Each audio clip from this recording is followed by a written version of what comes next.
మీరు కనక మేడల సుందరరావు గారు కదా? అవునండి, మీకెలా తెలిసింది? నేను కుక్కముతల కుటుంబరావు గారు అమ్మాయిని. అలాగా.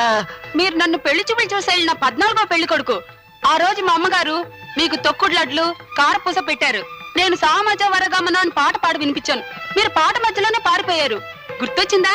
అమ్మో అమ్మో, అదెలా మర్చిపోతానమ్మా. మీరు పాడుతూ ఉంటే మా ఒంట్లో భూకంపం వచ్చినట్టు అయింది. మా ఊరు వెళ్ళగానే మా ఇంటిలో పాది డాక్టర్కి చూపించుకున్నాం. చెవిలో విష ప్రయోగం జరిగిందని చెప్పాడు ఆయన. ఇప్పుడు ఆ పాట బాగా నేర్చుకున్నాను, వింటారా?